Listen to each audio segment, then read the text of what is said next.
Welcome to The Explainer. Today we're diving into the anatomy of a haunting, specifically the Appalachian fog. Let me ask you something before we really get going. Have you ever stood in the dark, maybe on an empty street or at the edge of the woods, and suddenly felt that overwhelming, sinking sensation that you were being watched? You know, that heavy, prickling feeling right at the back of your neck? Well, today we are taking an incredibly atmospheric journey straight into the heart of rural Kentucky. We're looking at a terrifying, completely true account passed down by an elderly woman named Nancy. And listen, this isn't just a spooky campfire story, it's a structural breakdown of a paranormal encounter. Because in rural Appalachia, the fog doesn't just obscure your vision, it acts like a curtain. And as we're about to see from Nancy's account, what exactly hides in the Appalachian fog? Let's get right into Section 1, Stranded in the Fog, the Rule Breakers. So our story actually begins with a pretty simple miscalculation. Nancy and her twin sister were visiting a friend's house, just playing, being kids, but they completely lost track of time.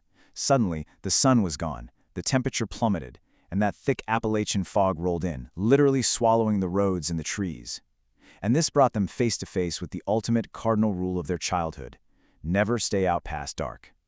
It's a warning we all probably heard growing up, right? But out in rural Kentucky, it carries a lot more weight. I mean, just imagine that relatable, sinking dread of realizing you've broken curfew, combined with the sheer terror of having to walk home through a pitch-black, foggy night where you can barely see your own hands in front of your face. Honestly, this sequence is the absolute perfect recipe for a haunting. Step 1, you lose track of time, a totally harmless mistake. Step 2, you decide to make the trek home after dark anyway, blatantly ignoring those parental warnings because, well, you're terrified of getting in trouble. And then step 3, you are forced to face the thick, terrifying, foggy night completely alone. It's a universal sequence of childhood mistakes. But tonight, for Nancy and her twin sister, this exact sequence is setting the stage for something far, far worse than just getting grounded. Moving right along to Section 2, The Catalyst. The cursed radio jingle. Picture this. The girls are walking. The silence around them is just oppressive. The fog is so incredibly thick it's actually dampening the sound of their own footsteps. As they reach the looming silhouette of an old church in the mist, the quiet becomes pretty much unbearable, really stretching their nerves to the breaking point. So, to comfort themselves, they decide to make some noise. They attempt to sing a little jingle they had recently heard playing over the radio. But here's the thing, the song doesn't start with words, it starts with a lone whistle. Imagine that single, high-pitched sound cutting through the thick, dead air of the Appalachian fog, echoing off the damp walls of that old church, and just disappearing into the pitch-black night. It's an innocent attempt to be brave, sure, but instead it acts as a beacon. Right after the whistle, they sing the lyrics out loud. I know your name, it's Win Dan Dangle. I want you to really stop and think about how incredibly unsettling it is to project these bizarre, nonsensical words loudly into the empty darkness. I know your name, it's Win Dan Dangle. They're literally singing out into the void, completely unaware that the void is actually listening, and that it has stepped out of the fog to join them. Which brings us to Section 3, The Entity, a disproportionate shadow.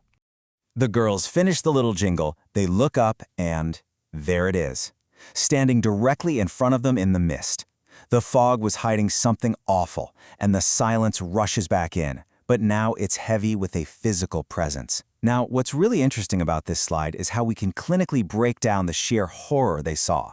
First off, this entity was completely made of shadow, like it was actively absorbing the darkness around it. Second, it had a distinctly non-human shape. The limbs were wildly disproportionate.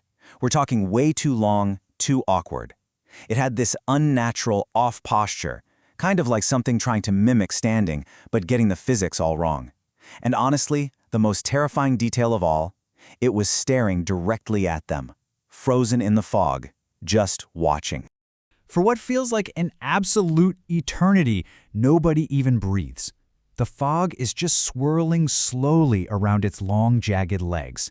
The dead silence of the Kentucky night is pressing in from all sides. And then, the shadow finally moves. Let's look at Section 4, The Escape and Aftermath. So the paralysis breaks, and guys, this all happens in the blink of an eye. Second one, the entity, this bizarre, disproportionate shadow, suddenly lifts an unnatural, overly long arm. Second two, it violently hurls an object, which Nancy later realizes is a heavy rock, right at their heads. Second three, acting purely out of raw instinct and sheer terror, Nancy screams Jesus at the absolute top of her lungs. Second 4. The very second that name leaves her mouth, the bizarre physics of this entire encounter just take over. The rock stops its forward momentum entirely, like it just drops dead straight down and rolls across the ground, stopping right in front of her shoe. And then second 5, Nancy looks back up, and the shadow is completely gone, vanished back into the fog as if it were never even there. This spell is completely broken. The pair work up every single ounce of courage they have left, and they sprint home through the dark, propelled by unadulterated terror. They burst through their front door, totally breathless, and they tell their parents absolutely everything. The old church, the weird radio jingle, the shadow, the rock, the whole shebang. But they are met with an incredibly jarring contrast, because while the girls are experiencing sheer, life-altering terror, their parents remain firmly planted in mundane reality, offering nothing but absolute disbelief. Which leads to this deeply frustrating, almost comical conclusion. Grounded. To be punished and kept indoors, the direct result of telling your parents you just survived a shadow monster. Because that is exactly what happened. The girls had broken the cardinal rule. They stayed out past dark. So their frantic, terrifying story about surviving a paranormal encounter was completely dismissed as just a wild, made-up excuse. It's the incredibly frustrating reality of this whole account. Think about it. You survive an inexplicable, horrifying, supernatural entity in the Appalachian fog. You literally run for your life, only to get sent to your room for breaking curfew. Honestly, no way. Now, Nancy is an elderly woman today, but she has never, ever forgotten that night, that specific jingle, or that wildly disproportionate shadow. And it really leaves us with one final, chilling question as we wrap up today's explainer. When the sun goes down in rural Kentucky, and that thick, damp fog rolls in to blanket the empty roads and swallow all the sound, is that shadow still waiting by the old church, listening for a lone whistle in the dark? Think about that the next time you find yourself singing a catchy tune out loud on a dark, empty street. Thanks so much for joining me on this deep dive, and hey, stay safe out there in the fog.